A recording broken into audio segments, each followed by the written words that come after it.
Bonjour à tous et bienvenue dans Parole d'expert, le podcast du CHU de Rouen.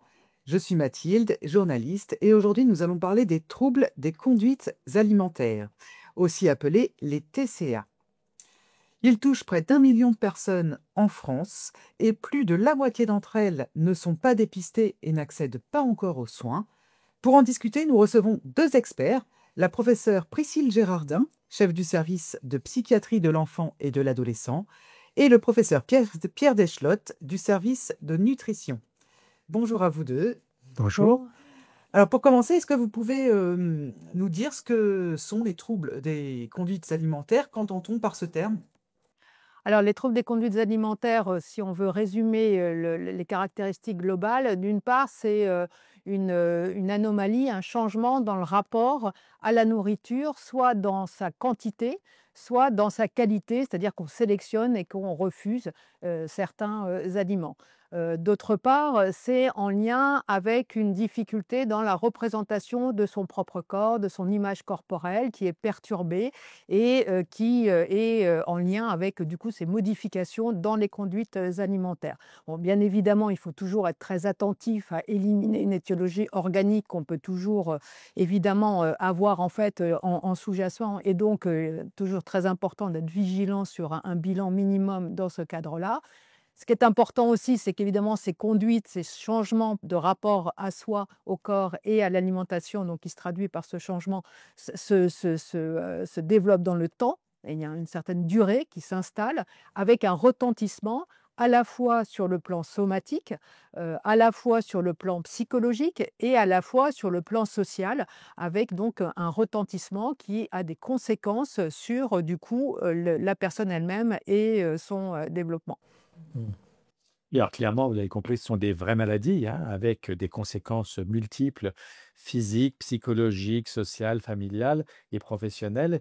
Et comme disait ma collègue, donc on a, selon les cas, plutôt de la sélectivité ou plutôt du rejet. Et donc on va avoir en gros trois formes: des comportements plutôt restrictifs, notamment l'anorexie mentale et toutes les variantes de TCA restrictifs; des formes plutôt compulsives comme l'hyperphagie boulimique avec aussi une consommation excessive et avec une perte de contrôle de la consommation alimentaire qui va mener au surpoids, alors que du côté de l'anorexie, on est dans la dénutrition.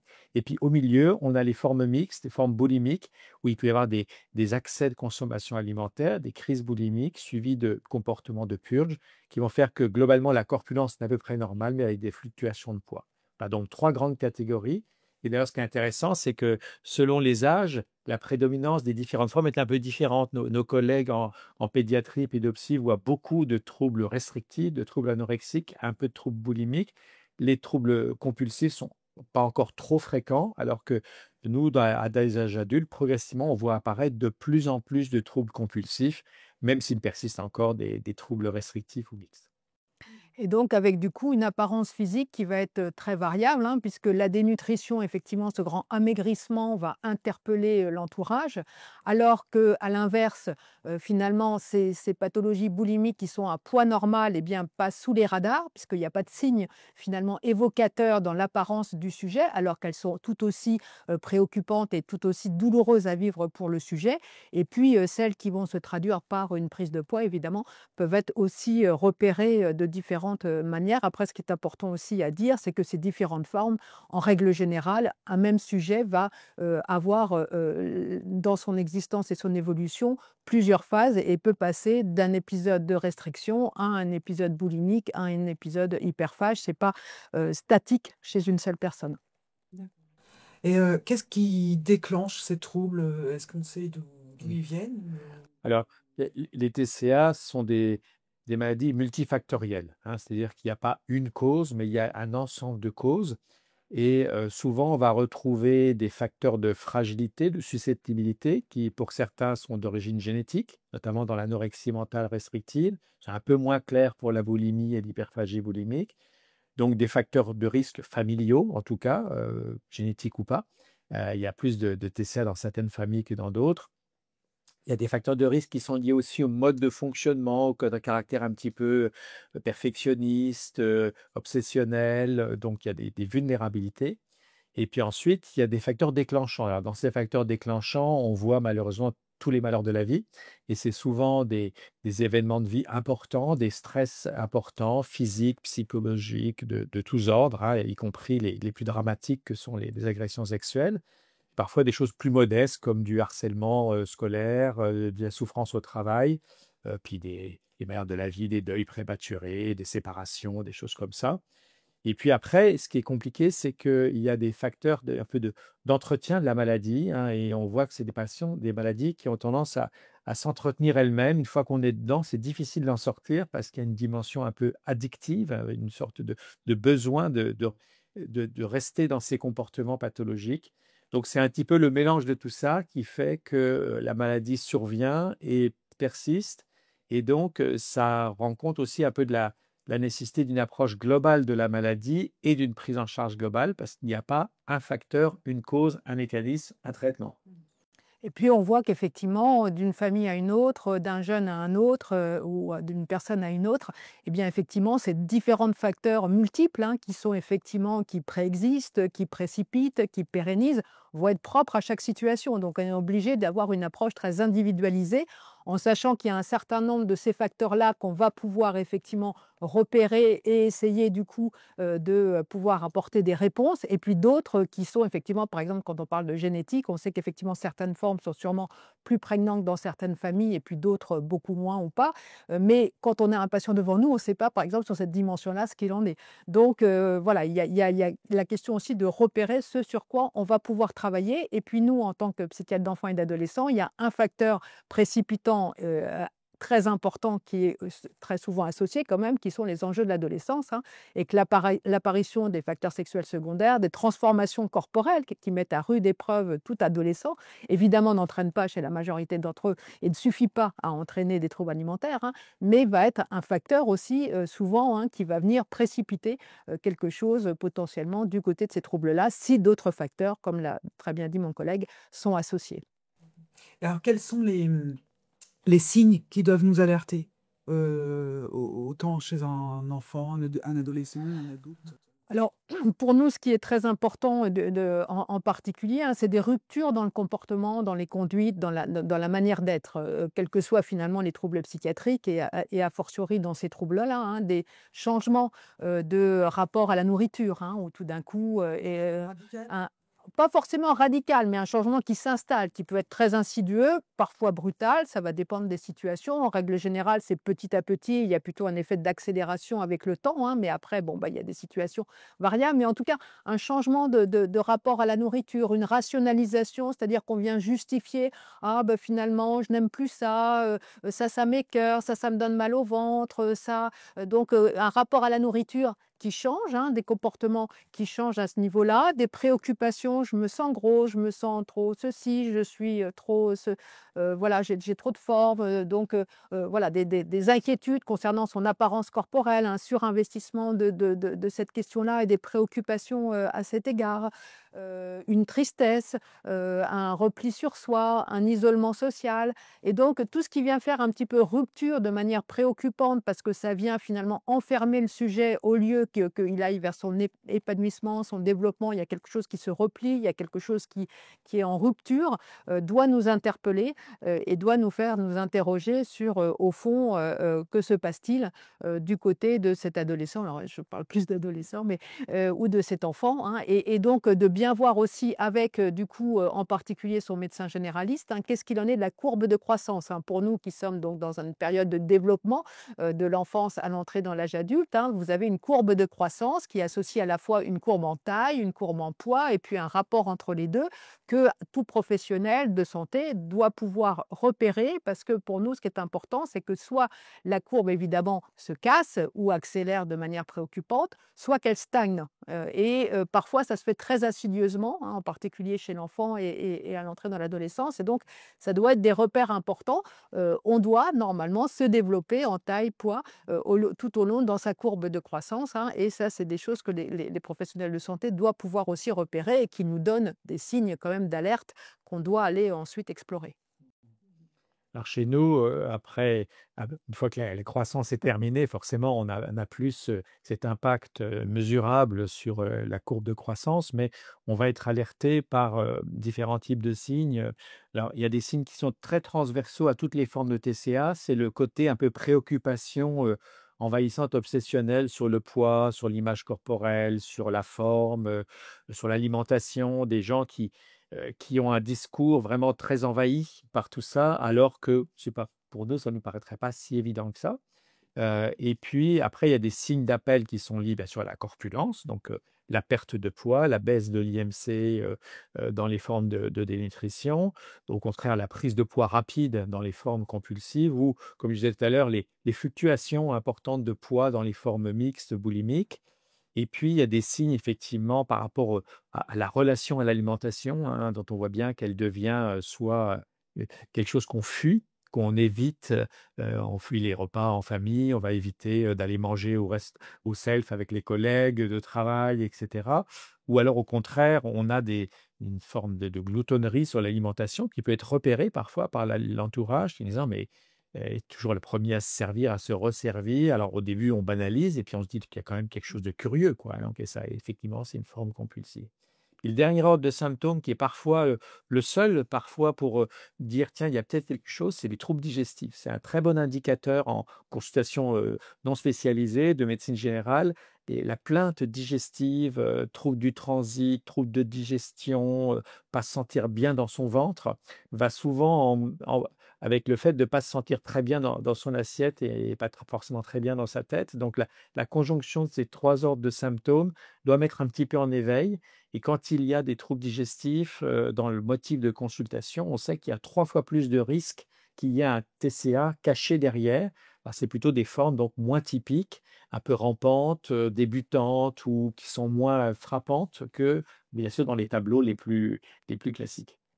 Et puis peut-être, du coup, il y a un signe aussi que je n'ai pas cité, mais qui serait important, qui est toute l'hyperactivité motrice. C'est-à-dire qu'il y a un changement souvent, à la question du sport, hein, qui, va prendre le devant de la scène et on a souvent du coup, en tout cas dans les formes en particulier de perte de poids, puisque ça va être associé à ça, de restriction, de dénutrition, voire pour le garçon aussi des formes qui peuvent être, finalement trompeuses avec, des jeunes qui vont, surinvestir les salles de sport, la musculation et sans être forcément du côté de la maigreur, mais en tout cas dans un surinvestissement de cette dimension physique musculaire, hein. On peut avoir derrière, cette, tout d'un coup, focalisation sur le sport, quelque chose qui doit nous alerter, hein, quand ça prend une proportion, c'est comme tout, hein, c'est une question d'équilibre, hein. Quand le sport devient envahissant, quand la question alimentaire devient envahissante, quand la question de l'image corporelle devient envahissante, ça, c'est quand même des signes qui doivent nous interpeller, de manière importante sur la souffrance potentielle que cela, cache, avec des jeunes qui tout d'un coup veulent aller à pied à leur établissement scolaire, ne veulent plus prendre le bus,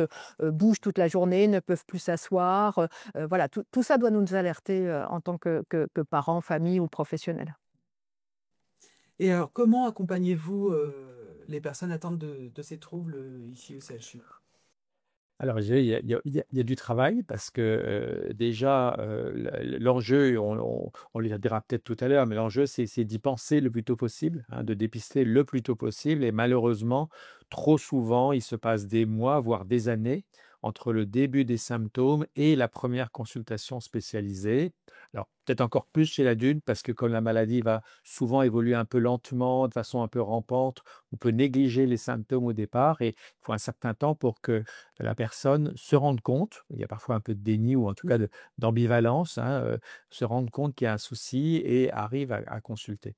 Donc déjà le plus tôt possible et après donc on est dans une prise en charge globale, hein. Ce sont des maladies qui ont un enjeu, de comportement alimentaire, donc évidemment des conséquences nutritionnelles, mais on l'a bien vu qu'il y avait une dimension, obsessionnelle, envahissante, addictive très importante, donc un besoin aussi de la prise en charge bien sûr sur le plan, psychiatrique, et donc l'idéal, c'est d'avoir une équipe multidisciplinaire.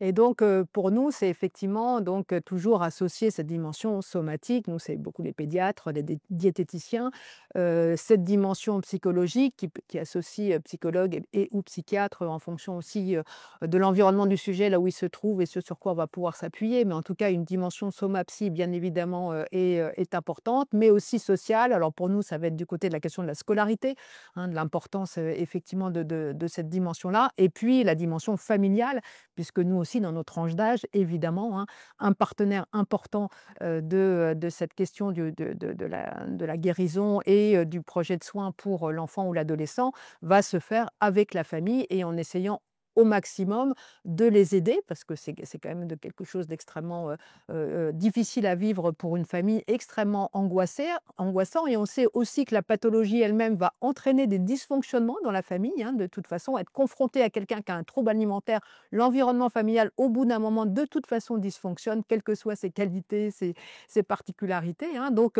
ça va être de pouvoir accompagner beaucoup la famille qui, si elle peut percevoir justement ce en quoi la pathologie les entraîne dans des choses difficiles et peut corriger ça et peut devenir un partenaire de soins et puis se sentir moins culpabilisé et se sentir soutenu pour pouvoir faire face, eh bien, on aidera d'autant mieux l'enfant et l'adolescent dans les prises en charge qu'on a citées précédemment, qui vont le concerner évidemment en propre. Mais on ne soigne pas un enfant et un adolescent sans penser à son entourage et a fortiori la famille, les parents, mais aussi la fratrie.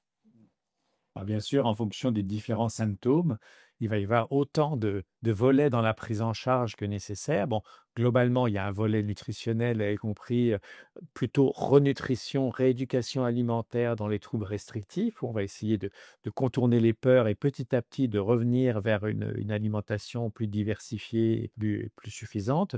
Souvent, on va s'aider de compléments nutritionnels, parfois de nutrition par sonde, qui vraiment a transformé le pronostic des TCA restrictifs.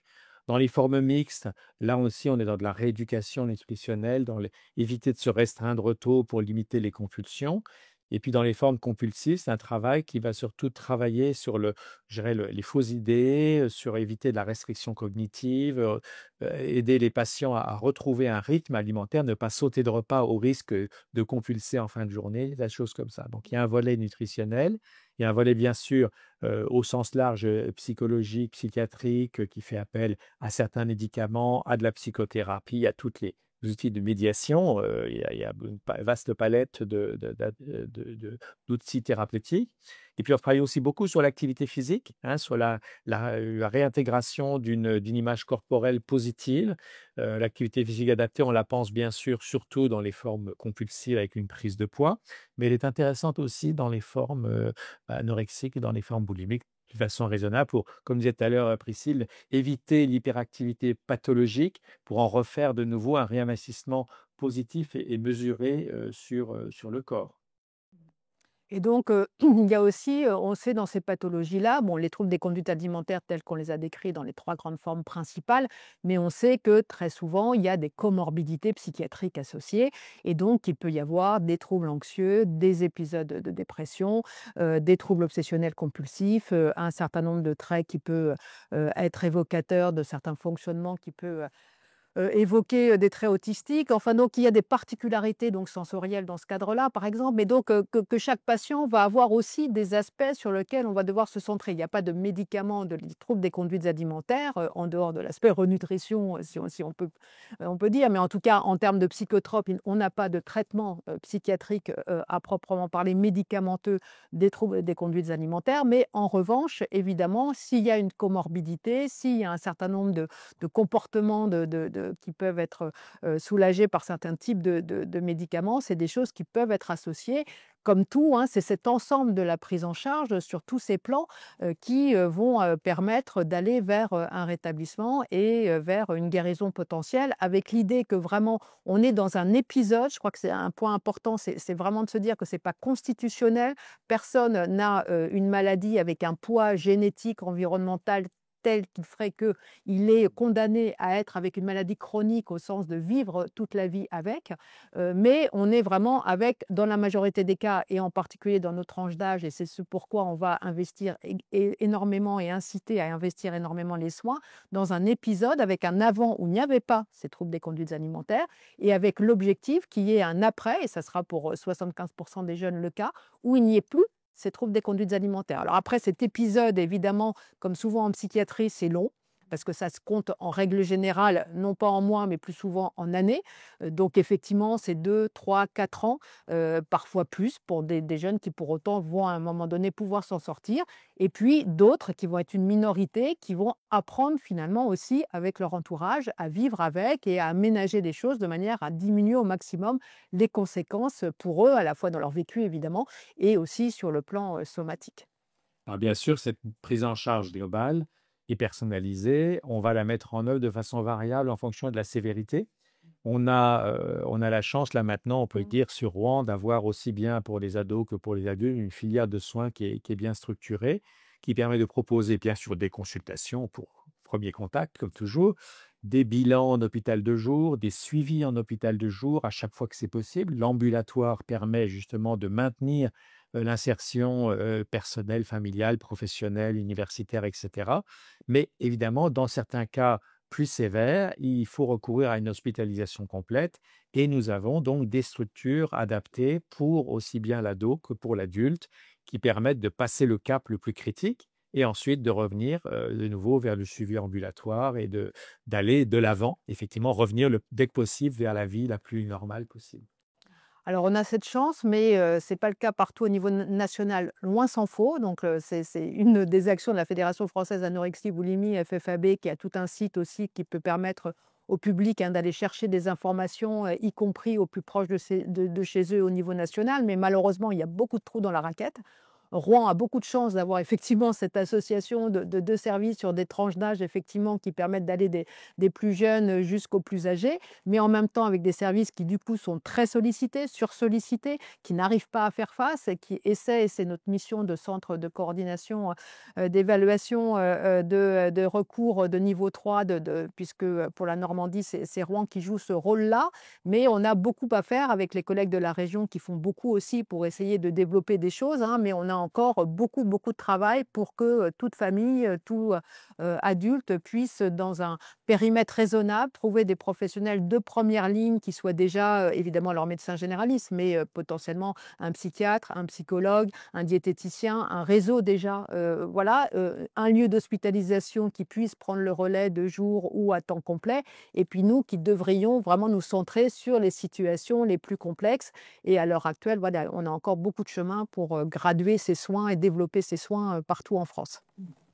Et comment on pourrait faire pour améliorer la situation? Ah bah, là, c'est un travail de longue haleine, hein. Il faut bien voir aussi déjà que, la situation où nous sommes aujourd'hui au CHU de Rouen et en Normandie, dont on peut se réjouir par certains côtés, c'est l'aboutissement de 25-30 ans de travail, hein, de constitution d'équipes, de développement de structures. Actuellement donc, l'Agence nationale de santé, l'Agence régionale de santé nous a chargés d'animer, le tissu régional et donc, nous contribuons les uns les autres à former des collègues dans différents territoires, à les aider à structurer une offre de soins. Il faut bien sûr aussi continuer à former les étudiants. Ça maintenant, ça se fait beaucoup mieux qu'il y a 20 ans, hein, à l'époque, il y avait pratiquement pas de programme, sur les TCA dans les études de médecine ou des filières, de soins en général.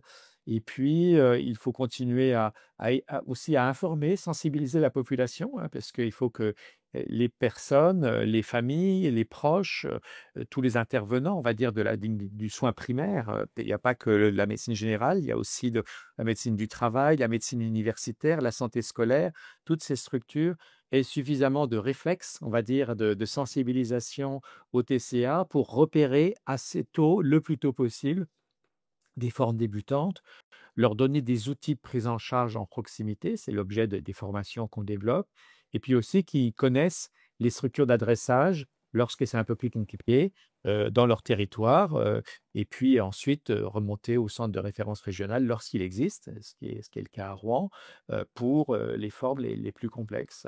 Donc voilà, c'est un travail de longue haleine. Il y a aussi un travail, sur le plan de la compréhension des maladies. On pourra peut-être y revenir tout à l'heure sur le versant recherche. Mais voilà, bon, en se mobilisant, On on progresse. on avance, c'est vrai que la Fédération française anorexie boulimie que je citais, a tout un rôle justement d'essayer de rassembler les forces vives en territoire, pour, essayer de faire entendre au niveau du ministère, ce qui est quand même le plus le cas ces dernières années et en même temps quand on voit l'explosion qu'il y a eu post-covid de ces situations-là où on a été tous, complètement submergés et on reste submergés parce que ça ne redescend pas aux proportions qu'on avait avant Covid. Donc déjà qu'on était très préoccupés par quand même un phénomène qui allait grandissant aussi parce qu'on repère mieux, hein, mais en même temps où il y a des vrais enjeux de santé publique à tout niveau. Hein, et bien là, depuis la Covid, hein, il y a vraiment quelque chose qui nous presse tous, hein, et avec le ministère et avec les agences régionales de santé pour qu'on puisse améliorer la détection, la réponse, les unités de soins partout sur le territoire et des centres de niveau 3. Toutes les régions n'ont pas encore à l'heure actuelle, malgré tout et malgré tous les efforts qui ont pu être faits. Et puis, d'avoir aussi des centres comme un soins-études, hein, internat thérapeutique, des lieux de soins qui permettent pour les jeunes, adultes, ados, en fin de lycée, qui puissent avoir un lieu aussi qui puisse les prendre en charge à plus long cours, qui ne soit pas l'hôpital, qui ne soit pas la maison et qui permettent, finalement de maintenir, la scolarité et les études supérieures, quand, les troubles sont tels que ça ne permet pas de pouvoir, retourner complètement, à la maison. Mmh. Professeur Deschâtes, tout à l'heure, vous parliez de recherche. Alors, est-ce que vous pouvez nous dire très brièvement, en fait, quelles sont les pistes actuellement explorées Mmh. Alors la recherche, que dans tous les domaines de la médecine, d'abord, on peut s'intéresser à différentes facettes. Alors il y a la recherche sur, l'épidémiologie, c'est-à-dire, la fréquence de la maladie, les populations touchées, les facteurs de risque. On en parlait un petit peu tout à l'heure et ça, c'est utile, ça permet de décrire un petit peu où nous en sommes et à titre d'exemple, notre équipe, depuis une quinzaine d'années, a réalisé de nombreuses études sur la prévalence, c'est-à-dire la proportion de la population touchée, hein, des troubles du comportement alimentaire, aussi bien en population générale, en médecine générale, chez les étudiants, et cetera. Et donc, ce sont des baromètres très utiles pour suivre, le besoin, de prise en charge et essayer de comprendre les facteurs associés comme le covid, comme, le stress, académique, l'usage des réseaux sociaux qui est une véritable catastrophe, sur le plan du risque de TCA. Après, il y a une recherche qui est plus orientée sur les mécanismes, on appelle la physiopathologie. Et donc, il y a actuellement beaucoup d'équipes qui travaillent, par exemple, sur la dimension addictive des troubles du comportement alimentaire. Il y a un ensemble d'équipes, dont la nôtre, qui travaille sur le rôle de l'axe microbiote intestin-cerveau, qui semble capable d'influencer un certain nombre de comportements, hein, et qui pourrait être déréglé justement, et qui semble bien être déréglé dans les TCA. Il y a des recherches plus pharmacologiques qui cherchent à voir si, par exemple, certaines nouvelles voies de régulation des neurotransmetteurs pourraient ouvrir de nouveaux traitements sur la maladie. Puis il y a des recherches sur les psychothérapies, sur la réalité virtuelle, sur la stimulation corticale. Enfin, c'est un domaine qui a vraiment explosé depuis 20 ans. Hein, et heureusement, c'est bien parce qu'on a besoin d'innovation thérapeutique et qui a un domaine vraiment passionnant pour l'avenir, je crois, d'amélioration de nos pratiques. Et effectivement, je pense que c'est un beau reflet. Là, tu nous fais un panorama à la fois très concentré, mais à la fois qui nous dit déjà, on entend bien cette dimension effectivement de la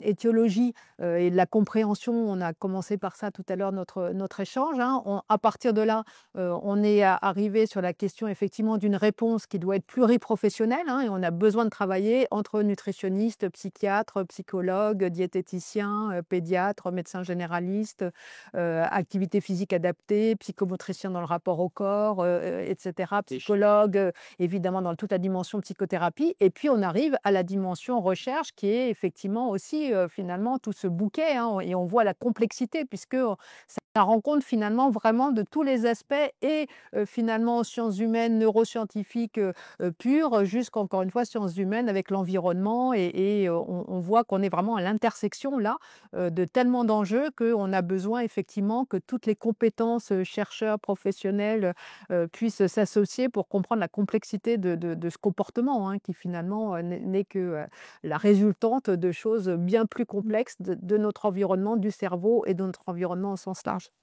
Et puis je pense qu'il y a aussi les acteurs importants, on l'a dit tout à l'heure au début, hein, c'est le patient lui-même. Et ses proches, hein. On a vraiment besoin d'expliquer aussi les TCA aux patients, faire de l'éducation thérapeutique, mobiliser le patient lui-même sur son soin, leurs proches. Et puis, il y a tout un tissu associatif au niveau national, sur des associations qui agissent auprès des patients et de leurs proches, qui est intéressant, qui accompagne, qui encourage, qui rassure sur le fait que c'est possible de s'en sortir, qui facilite l'adressage parfois lorsque les gens hésitent à franchir le pas d'une consultation spécialisée. Donc c'est aussi un atout supplémentaire de ne pas se sentir seul face à la maladie. Et je pense que c'est un des messages aussi qu'on peut laisser à nos collègues professionnels de santé, c'est que c'est pas si compliqué que ça de s'occuper des TCA. C'est pas simple tous les jours, mais c'est un bel enjeu parce qu'on peut vraiment aider fortement des personnes en grande détresse à repartir dans la vie. Et puis un message aux patients, à leurs proches, qu'il ne faut pas se résigner, qu'il y a des solutions, qu'il y a des ressources et que ce n'est pas une fatalité, qu'on peut en sortir et qu'il y a des gens, beaucoup de patients qui s'en sortent, hein. Et que voilà, donc il y a vraiment un enjeu à se mettre en route face à ces maladies. Mhm. Professeur Gérardin, est-ce que vous aussi, vous avez un message à adresser? Alors, tout à fait en phase, hein, mais peut-être en complément, de choses, d'une part, déculpabiliser.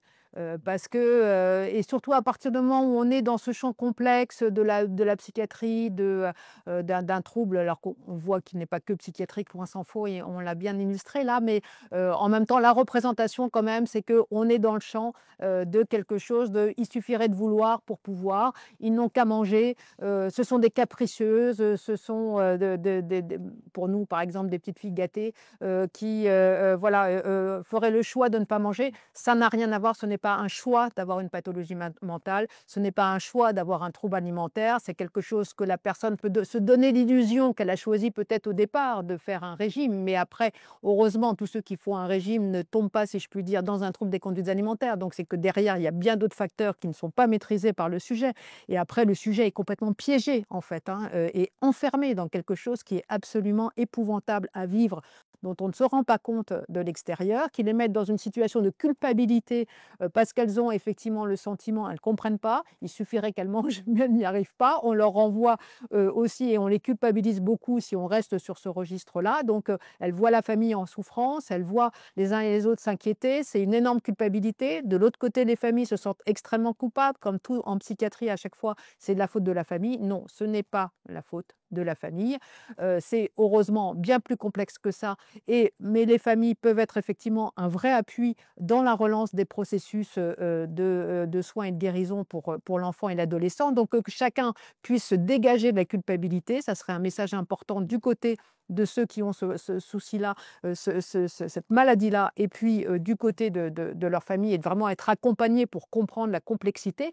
Et derrière ça, déstigmatiser la pathologie mentale, hein, parce que la question de la stigmatisation reste quand même très forte, hein. On va difficilement voir un psychiatre, on va difficilement parler de pathologie psychiatrique, alors que si on a un cancer, si on a une hypertension, si on a un diabète, ça semble, eh ben, ça devrait être pareil pour toutes les pathologies mentales. Donc, il faut prendre soin de sa santé physique comme de sa santé psychique. Les deux sont évidemment liés. Nous sommes corps et esprit complètement évidemment intégrés, ce n'est pas deux parties découpées. Et donc, il faut vraiment déstigmatiser la pathologie mentale, aller consulter très tôt et plus encore, une fois, comme l'a très bien dit mon collègue, on repère tôt les pathologies, eh bien, plus effectivement les chances de relance rapide et de ne pas s'enfermer dans ce cauchemar que sont ces pathologies sera important. Merci pour vos éclairages. On retiendra de ce podcast qu'avec le soutien des experts et des structures adaptées, il est possible de s'en sortir, même si le chemin est long. On peut retrouver un équilibre et une meilleure qualité de vie.